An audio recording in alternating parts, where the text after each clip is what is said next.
Dear students, कल BPSC teacher का examination हुआ 1 से 5 तक के लिए, प्राइमरी शिक्षकों के लिए। लेकिन जो क्वेश्चन का लेवल था, जिसमें 120 प्रश्न थे और नेगेटिव नहीं था, लेकिन क्वेश्चन का लेवल प्योरली पीसीएस लेवल का था। ये प्राइमरी टीचर्स के लिए एग्जामिनेशन जरूर था, लेकिन क्वेश्चन का स्तर कहीं से भी प्राइमरी टीचर्स के लिए एग्जामिनेशन का सोच करके क्वेश्चन सेट किया हुआ नहीं था। इसलिए जिन लोगों ने उस लेवल से तैयारी किया होगा उनके लिए ये लाइटनिंग था, वज्रपात था। और ये आने वाले 26 तारीख को जो एग्जामिनेशन होगा मिडिल और हायर मिडिल का, उनके लिए आई ओपनिंग है। और साथ ही 69th बीपीएससी का जब आप एग्जामिनेशन देंगे, याद रखिए क्वेश्चन का लेवल इससे थोड़ा सा ही ऊपर होगा। हम 2-3 बातों पर यहां पर पॉइंट आउट करना चाहेंगे। कई बार प्रश्न अनपेक्षित आ जाते हैं, अनएक्सपेक्टेड आ जाते हैं, लेकिन जब आप प्रश्नों को हैंडल करते हैं, थोड़ा सा घबराहट के कारण, परेशानी के कारण, कठिन प्रश्न लगने के कारण वैसे भी प्रश्न गलत हो जाते हैं जो बन सकते थे। 2 एग्जाम्पल यहां पर हम आपको देना चाहेंगे।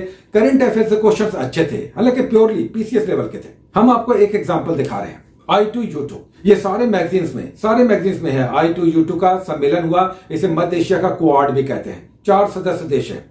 भारत सबसे बाद में इसमें सम्मिलित हुआ है। अब्राहम समझौता, जो अमेरिका के नेतृत्व में इजराइल और अरब देशों के बीच अब्राहम समझौता हुआ, उसी के परिप्रेक्ष्य में ये I2U2 गठित हुआ है, जिसमें भारत भी सम्मिलित हुआ है। और 2022 का तो ये सम्मेलन ही भारत की अध्यक्षता में वर्चुअली संपन्न हुआ। यहाँ पर मैगजीन में आप देख भी सकते हैं। और ये अधिकतर मैगजीन्स में I2U2 यानी इंडिया और इजराइल और यूएई और यूएसए 4 देशों का ये संगठन है, नया गठित हुआ है। प्रश्न ये नहीं पूछा कि कौन कौन से इसके सदस्य देश हैं, प्रश्न ये पूछा कि बाद में इसमें कौन सम्मिलित हुआ है।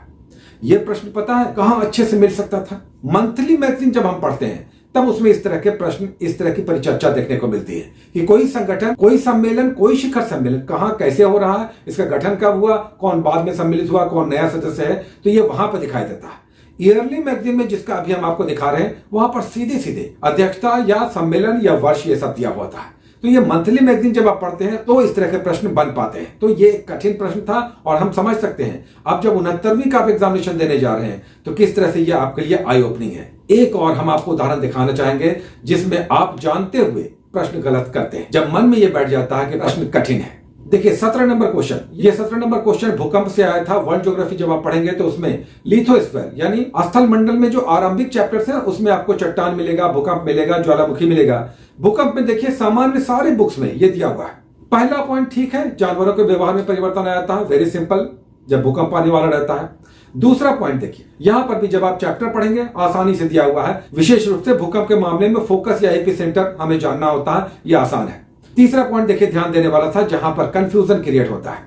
यहां पर दिया हुआ है कि इसमें जो तरंगे उठती हैं ये तरंगे अनुप्रस्थ तरंगे, ये सही है कि गलत है? क्योंकि आंसर में डी और ई भी है, एक से अधिक उपयुक्त में से कोई नहीं।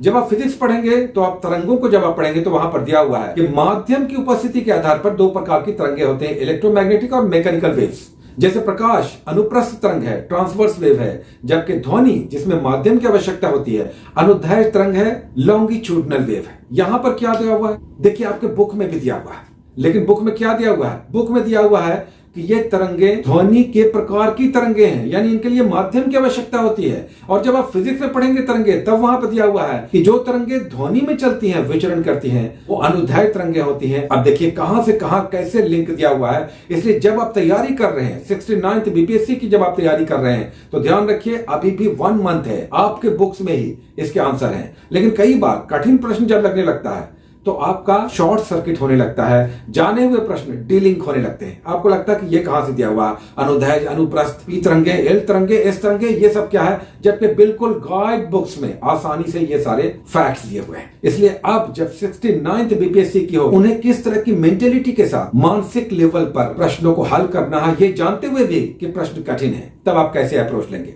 और जो बीपीएससी की तैयारी कर रहे हैं, स्टूडेंट्स लगातार पूछ रहे हैं, जो 28 तारीख से जो बैच हमारे पेड बैच स्टार्ट हो रहा है, जिसके लिए आज जिन लोगों ने एडमिशन लिया था उनका स्टार्ट भी हो गया। हमने उनको टास्क देना शुरू किया, उनको होमवर्क देना शुरू किया, उनको चैप्टर्स कंप्लीट कराने के लिए गाइडलाइन देना शुरू कर दिया है। क्योंकि उन्होंने आगे एडमिशन लिया तो वो पहले से 3-4 दिन पहले तैयारियों में लग चुके हैं।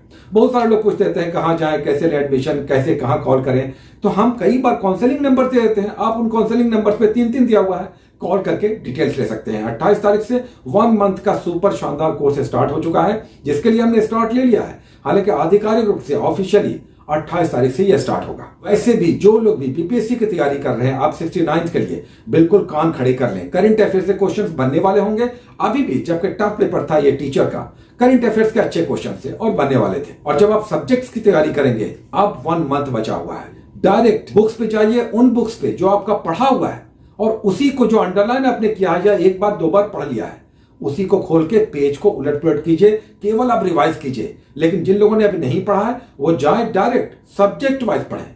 4 दिन 5 दिन में पूरा इतिहास समाप्त करें, साइंस 4 5 6 दिनों के अंदर समाप्त करें। इस तरह से टारगेट्स लें और टारगेट्स डिसिप्लिन होकर कंप्लीट करें और 1 महीने में अभी भी अच्छी तैयारी हो सकती है। 28 तारीख से जो बैच चलेगा वो इंग्लिश और हिंदी दोनों मीडियम में होगा। गेट रेडी, तैयार रहिए। उद्देश्य बस यही है, आपके सधे हुए प्रयास से और थोड़ा सा अगर उसमें गाइडलाइन मिल जाए तो निश्चित ही आपको सफलता मिलेगी, ऐसी मेरी आशा है। बहुत सारी शुभकामनाएं उन सारे स्टूडेंट्स के लिए जो आने वाली परीक्षाओं में बैठेंगे और जो मेहनत कर रहे हैं और जिन्हें निश्चित ही सफल होना चाहिए, उनका रिजल्ट आना चाहिए। Best of luck, take care.